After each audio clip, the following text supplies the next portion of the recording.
많은 분들이 질문을 하세요. 성격이 너무 소심해서 좋아하는 사람에게 좋아하는 마음을 표현하기가 어려워서 연애를 못한다. 저는 어떻게 생각하냐면요. 그 사람을 덜 좋아한다라는 표현 아닐까 싶어요. 왜냐면요. 성격이 소심하고 많이 내향적인 사람들은 그렇게 따지면 아무도 연애하고 결혼할 수 없죠. 사랑은 내가 봐도 놀라울 만한 내 모습을 줍니다. 보통 새롭고 신선하고 좋아하는 상대를 보게 되면 우리 뇌에 도파민이 많이 분비가 되게 되거든요. 상대가 마음에 든다 라고 하면 표현이나 드러나는 여러 가지 표출들을 아마 숨기지 못할 거예요. 일단은 안녕하세요. 지식인사이드 구독자 여러분. 저는 인지심리학을 전공한 이고은이라고 합니다. 현재 부산대학교 심리학과에서 강의하고 연구하고 있고요. 심리학자가 사랑을 기억하는 법이라는 책을 집필했습니다.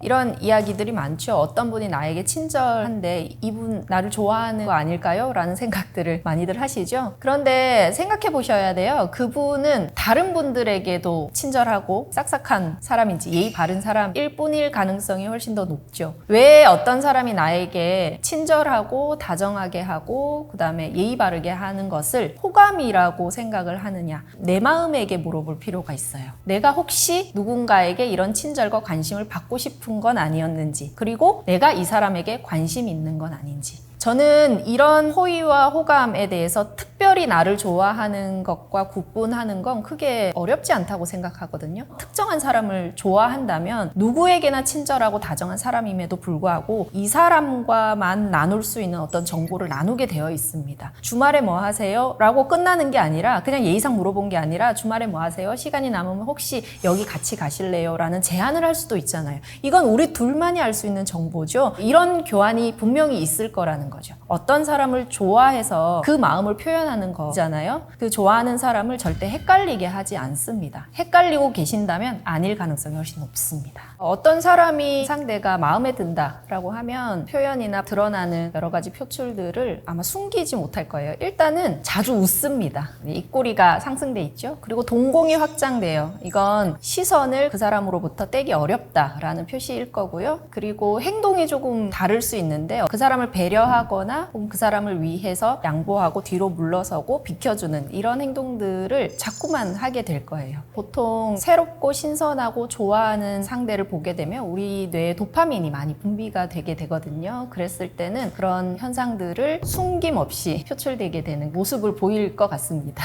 도파민뿐만 아니라 노르에피네프린이라든지 코르티솔 같은 호르몬들이 분출되게 됩니다. 그러면 혈압이 상승하고 심장박동이 빨라지겠죠. 그럼으로 인해서 나오는 그런 모습들이 얼굴이 빨개지고 말이 좀 꼬일 수 있어요. 스텝이 꼬인다고 하잖아요. 평소에는 편하게 말을 잘 하는데 그 사람 앞에서는 더듬거리거나 너무나도 잘 보이고 싶은 마음이 크다 보니 그런 현상들이 나타날 수 있습니다. 사용하는 말투는 상대방의 말에 긍정하는 표현이 있죠. 그리고 나도 그래요 혹은 저도 그래요 라는 말투를 굉장히 많이 쓰게 되어 있습니다. 본인을 어필하겠죠. 최대한 어필하겠죠. 그렇기 때문에 그 어필하는 방법 중에 이 사람과 내가 비슷하고 동질감이 있다는 것을 이끌어내기 위해서 사실은 아니지만 상대방이 저는 파스타를 좋아해요 하면 평소에는 소화력이 별로 안 좋아서 파스타를 좋아하지 않는 사람도 저도 그 음식을 되게 좋아해요 하고 긍정하고 동의를 구하는 그런 말투를 쓰는 것이 사실은 본인을 어필하기 위한 말투라고 할 수 있겠습니다. 상대방이 나를 진심으로 사랑한다면 그 어떤 것도 아끼지 않을 겁니다. 저는 그렇게 생각하는데요. 어떤 사람이 나에 대해서 혹은 나를 좋아한다고 하면서 돈과 시간에 관한 한 인색하다라고 한다면 다시 생각해 봐야 된다고 저는 봐요. 어떤 사람을 좋아하게 되면 사람은 절대 이기적일 수가 없어요.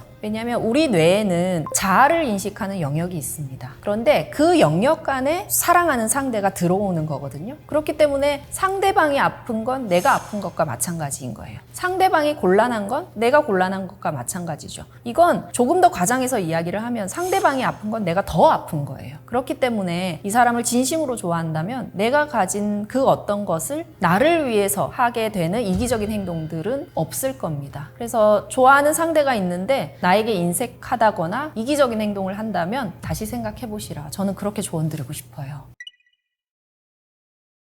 그냥 이거는 제 개인적인 생각이긴 한데 카카오톡이나 메신저를 통해서 대화를 주고받기 원하잖아요. 그런데 SNS나 메신저상의 자아도 나이기 때문에 일단은 프로필 사진을 좀 정상적인 걸로 바꾸셔야 돼요. 오해를 살 만한 이상한 그림이나 혹은 욕이 섞여 있는 사진들은 좀 바꾸시는 게 좋을 것 같고요. 대화의 팁이라고 한다면 어떤 사람을 좋아하게 되면요, 우리는 그 사람에 대해서 궁금해하기 시작합니다. 이 궁금증이 바로 관심이잖아요. 그럼 내가 당신에게 관심이 있다는 것을 표출해야 되겠죠. 그래서 보통 우리가 보내는 메시지는 이런 거잖아요. 뭐 해요? 자니? 그런 메시지를 보내게 되잖아요. 그렇기 때문에 내가 당신에게 관심이 있다는 것을 표출하기 위한 그런 대화를 시도를 하는 것이 맞고요. 그리고 정보적인 대화가 아니라 정서적인 대화를 해야 한다는 거죠. 정말 자는지 안 자는지 궁금해서 물었던 거 아니잖아요. 당신의 일상이 궁금하다라는 뜻이기 때문에 그런 대화를 이어갈 수 있으면 훨씬 더 자연스럽고 상대가 마음을 열 수 있는 그런 여지를 준다라고 저는 생각이 들고요. 말씀드렸지만 상대방의 반응과 답변에 긍정할 수 있는 그런 대답들이 좋습니다. 만약에 오늘 먹은 점심이 맛있어서 오후에 일하는 게 좋았어요 라고 한다면 그런 마음이 굉장히 좋네요 라고 한다든지 칭찬을 한다든지 하는 그런 말투가 굉장히 좀 중요해 보여요. 상대방이 볼 때 이 사람이 정말 나한테 관심이 있구나, 따뜻하구나, 다정하구나를 느낄 수 있는 대화를 이어갈 수 있는 게 스킬이라면 스킬이지 않을까 싶습니다.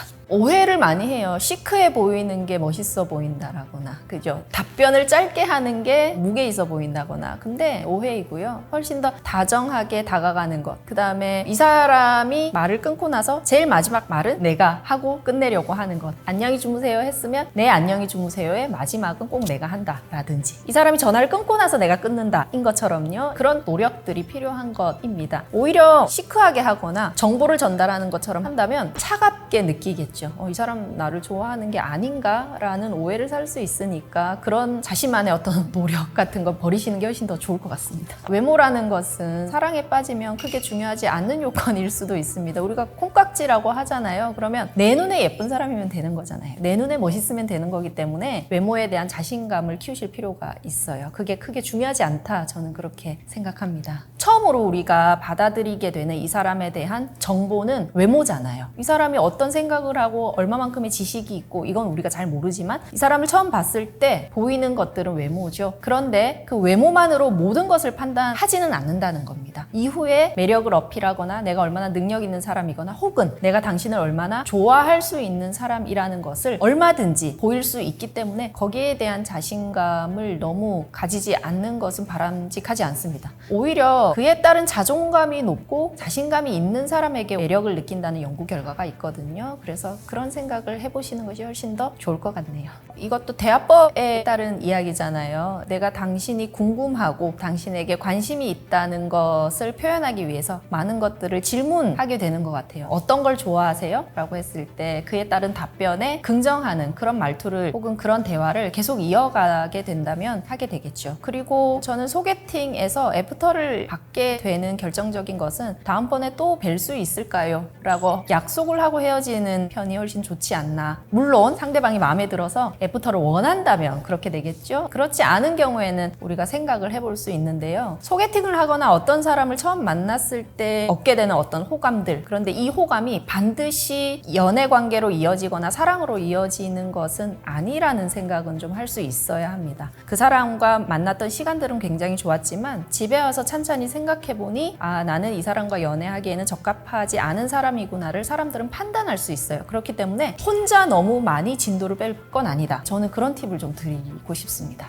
많은 분들이 질문을 하세요. 성격이 너무 소심해서 좋아하는 사람에게 구애의 행동이라고 하잖아요. 좋아하는 마음을 표현하기가 어려워서 연애를 못한다 라거나 혹은 좋아하는 사람에게 고백할 수가 없다라고 표현을 하시는데, 저는 어떻게 생각하냐면요, 내 성격이 소심해서 고백이 어렵다거나 그 사람에게 내 좋아하는 마음을 표현하기 어렵다는 것은 그 사람을 덜 좋아한다라는 표현 아닐까 싶어요. 왜냐면요, 성격이 소심하고 많이 내향적인 사람들은 그렇게 따지면 아무도 연애하고 결혼할 수 없죠. 사랑은 내가 봐도 놀라울 만한 내 모습을 줍니다. 무슨 말이냐면 자신감을 주게 되어 있어요. 그렇기 때문에 정말로 내가 마음에 들고 이 사람을 붙잡아야 되겠다는 생각이 든다면 그 소심한 성격 따위 아무것도 아닐 거예요. 구애를 할 수 있고 그 사람에게 고백할 수 있는 용기를 주는 것이 바로 사랑이 아닌가 싶습니다. 데이트 장소의 선정 방법이 어떤 곳에서 데이트를 해야 상대방이 좋아할까요? 라는 질문이잖아요. 근데 이런 질문에 따른 조사 결과는 많이 상반된 결과들이 많아요. 어떤 연구에서는 남성의 경우에는 개방된 장소를 좋아한다고 하고 어떤 경우에는 그 반대인 경우들도 있거든요. 그럼 여성의 경우에는 좀 둘만 있을 수 있는 그런 장소들을, 인적이 드문 장소를 좋아한다라고 하는데 또 반대의 결과들도 있어요. 근데 제가 여기서 중요하게 생각하는 부분은 어떤 장소에서 이 사람과 만날 거다라는 계획이 있으면 상대에게 물어보세요. 그리고 동의를 구하는 게 좋을 것 같습니다.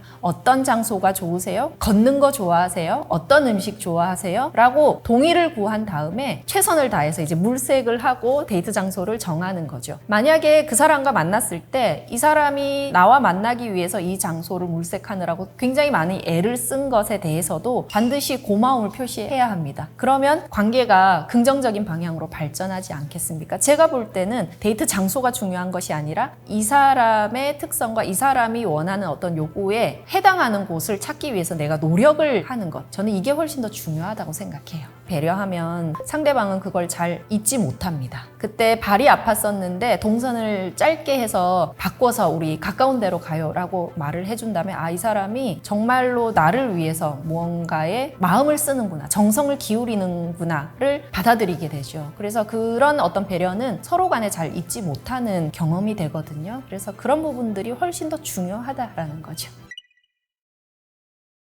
왜 낭비라고 생각하실까요? 저는 연애를 하면서 오히려 알아가는 내 모습, 그리고 사람에 대한 공부, 마음에 대한 그 경험들이 굉장히 소중하다고 생각을 하거든요. 그것이 꼭 우리가 생각하는 낭만적인 연애의 대상과 연애의 경험이 아니더라도 누군가를 진심으로 좋아해보는 그런 경험들은 우리의 삶에 굉장히 큰 자양분이 돼주는 경험들이라고 생각해요. 그렇기 때문에 낭비다 혹은 안 해도 되는 걸 한다라고 주장하시는 분들은 연애를 하는 분들을 부러워하는 그런 표현이 아닐까 생각하는데요.